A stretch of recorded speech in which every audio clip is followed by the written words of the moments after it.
Hello besties, so if you've seen my face before, welcome back. So glad to have you watching this video too. And if you're new here, hi, I'm Taylor, I'm 20 years old, I just moved to Austin, Texas, and I make health and fitness content on just about every platform there is. I do Instagram, TikTok, I have a podcast, I post on Snapchat often, and I'm posting on YouTube twice a week now. We just hit 30K on here, so I thought it was time to bump it up and post twice a week. Cheers to that. Posting twice a week means I'm probably gonna run out of content ideas, so leave some suggestions. I want to film what you guys want to see. Today though, in this little sit down type video, I'm gonna be talking about what was very crucial for me to get the arm gains of my dreams. I went through quite the upper body transformation in the last 2 years. I mean, Exhibit A, Exhibit B. We had quite the upper body glow up, bicep, triceps, shoulders, back, all of the above. I'm so proud of my upper body progress. I literally flex in every tank top that I wear. It's truly just a personality trait of mine at this point. I truly believe that training this way, in my opinion, is the best and most efficient way to train. You can check out this video called 10 things that are killing your gains. As always, you need to do all of those things for this to even work. So make sure to check that out after you watch this video. The way I train my upper body and I put all of my focus in when I'm trying to get the gains is push days and pull days. And you've probably seen that word thrown around a lot of fitness influencers pages. And when I started working out, it actually really confused me. I did not understand what that meant. And I still personally get questions about it almost every single time I speak about push and pull days. And it's very simple. Push days and pull days basically separate working your upper body into muscle groups. So a push day is your chest, shoulders, and triceps. All of these muscle groups are worked when weight is being pushed away from you. Example, shoulder press, bench press, tricep extension, etc. All of those are worked when the weight is being pushed away from you. A pull day is your back and your biceps. Kind of the opposite. Those muscles are all worked when the weight is being pulled to you, like a curl or a pull down. So that is the difference between your push day and your pull day. Now, why do that? What is the benefit?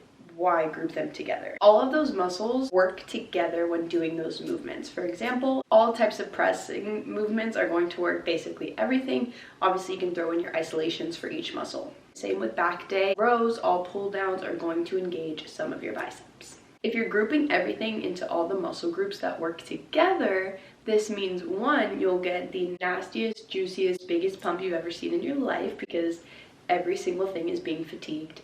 And you're gonna fatigue your upper body faster. On a push day, I simply cannot feel anything because every single muscle group is being used the whole workout. Rather than, let's say I did a day of hitting shoulders and biceps, it'd probably take me a lot longer to really feel tired in my upper body. I do a push day and a pull day in my routine, and then I'll do a third upper body day as well. The third upper body day is whatever I want. It always focuses heavily on shoulders recently because shoulders are like my thing right now. I love working shoulders and my favorite muscle group to work. So Friday I'll do shoulders and then whatever other upper body accessories I want to do. This week I filmed my push and pull days for you so I can give you a little rundown of how I set them up and what exercises I normally do. So this week's push day.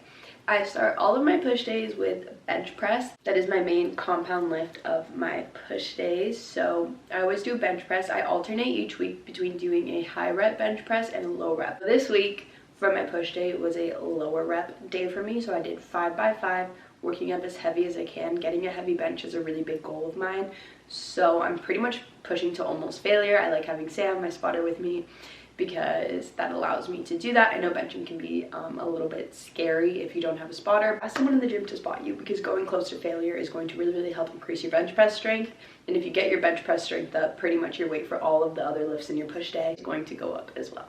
So 5 sets of 5 on bench press, working up to max I could do for 5 reps. I got up to 105, which was a rep PR. So we did that. Some things to note about the bench press.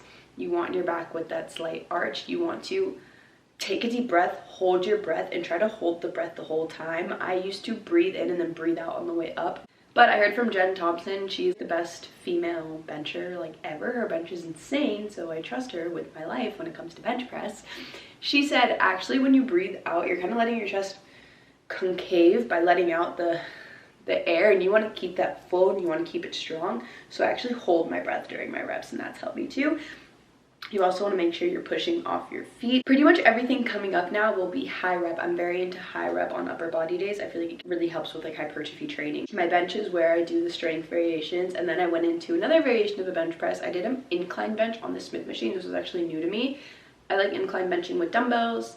I've only done it on a barbell once actually, because it just kind of scares me. It feels uncomfortable, but the Smith machine just felt like a safer bet, so I did. High rep, I did 3 sets of 10 to 12 today. So basically there'll be another chest press variation in my push routine. Today it was the incline bench. Sometimes it's a chest press on the machine, sometimes it's dumbbell incline bench. I'll continue on with some kind of press variation. I used to get lazy with these, but I really want my bench press to go up, so I'm trying to incorporate more press variations to help my overall strength with that. So we did a superset. I say we because me and Sam work out together. I did floor bench, keeping your feet up. Feet up on any type of press is going to allow you to really isolate your upper body, because you're not using any momentum from pushing your feet. You are solely relying on your upper body. I supersetted that with an underhand front raise to kind of isolate all this up here. It felt really good. Sometimes maybe I'll switch that up with like a normal front raise or shoulder halos or a fly variation or a dumbbell close grip press. Literally anything, it can vary. And I'll do another 3 sets. With push days, you are working 3 different muscle groups, so you'll have a lot of exercises to do. So sometimes doing 4 sets of everything takes way too much time and you'll get really tired. So there's really no shame in doing 3 sets if you want to, because 3 muscle groups can take a really long time. Staying in the isolations, we got another 3 set superset.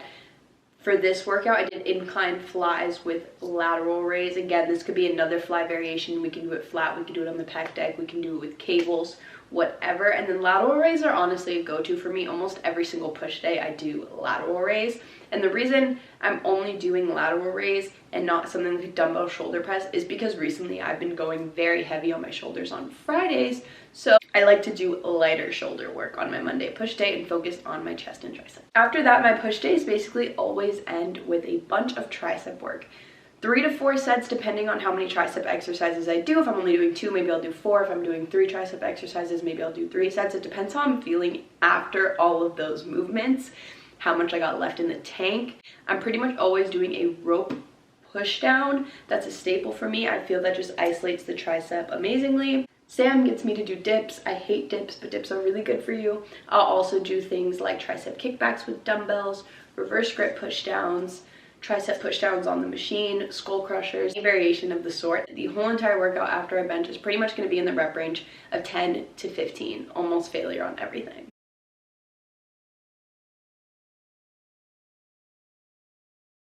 So pull day, we got our back and our bicep. We got to grow those wings, grow those biceps. And my pull days look fairly similar as well. I follow the same structure.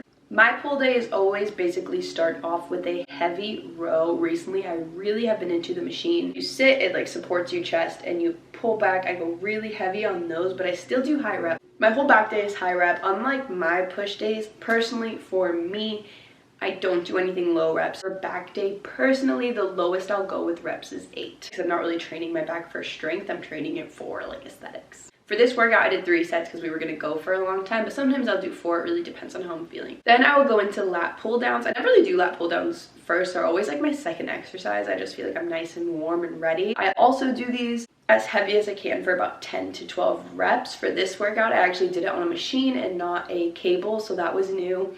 I really focus on progressive overload with that. I always do like 10 to 12 reps so I can easily know if I'm progressing in weight, which I have been a lot. I've gotten up to like 95 pounds for my 10 to 12, which is so exciting because when I first started, I was doing like 50 pounds and struggling really bad.